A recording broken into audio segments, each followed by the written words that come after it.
On August 9, 1965, Singapore became an independent state, but not by choice. The island's 2 million people faced an uncertain fate in future.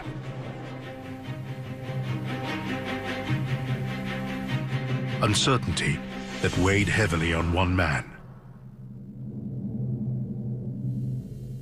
Would you mind if we stop for a while?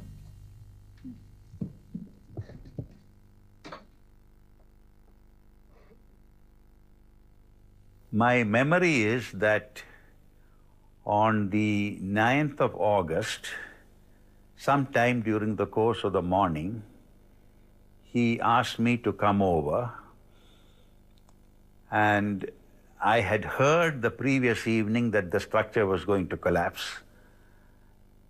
And then he was under great strain, and he said that Singapore had been hived off, ejected, I forget the exact word he used, from Malaysia, and was now an independent country.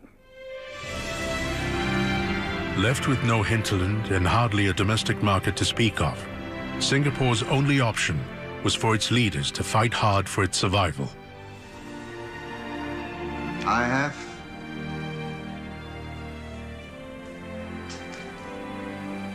a few million people's lives to account for. And Singapore will survive.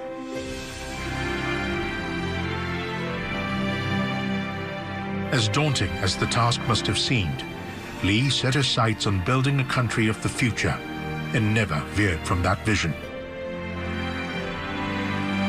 And we will set the example. This country belongs to all of us. We made this country from nothing, from mud flats. Here, we make the model multiracial society. This is not a country that belongs to any single community. It belongs to all of us. This was a mud flat, swamp. Today, this is a modern city. 10 years from now, this will be a metropolis. Never fear.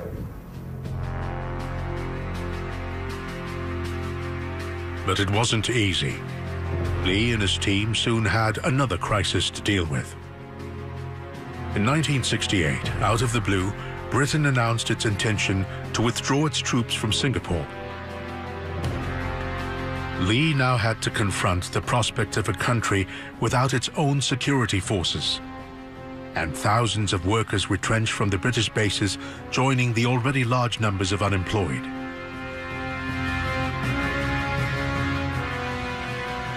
The late journalist and author Dennis Bloodworth, a resident of Singapore since 1956, recalled Lee's reaction to the British pullout. He was extremely angry about it and said, well, I'll tell you this. We're going to take over all their lands. Their lands do not belong to them anymore. And I cannot guarantee the safety of British citizens anymore in Singapore. And Goh Keng Swee said to him, now, Kwan Yew, he said, you're starting to sound like a gangster. And Lee Kuan Yew just smiled gently.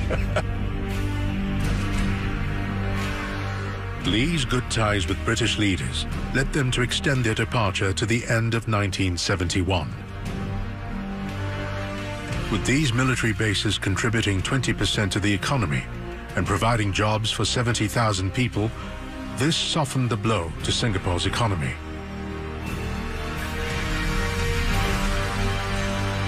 If anybody had suggested at that moment that Singapore would become as prosperous and as remarkable as it has, I don't think nobody would have believed you. And it is to a very large extent due to Lee Kuan Yew that this has happened. Led by Lee, the team soldiered on to hold Singapore together and make it work. The British naval bases were used to boost the economy, and efforts were made to attract investors to set up industries on former British Army land. To survive what was then a hostile neighborhood, Lee used a two-pronged approach to grow the economy. First, to leapfrog the region and link up with the developed world for both capital and market initiatives. And second, to transform Singapore into a first world oasis in a third world region. With first world standards of service and infrastructure, Lee saw Singapore as the hub for businesses wanting a foothold in the region. Did he ever imagine Singapore would one day enjoy the world's highest per capita income and become a leading business center in Asia? Perhaps. Success he attributed to the confidence of foreign investors drawn to the nation's amicable industrial relations.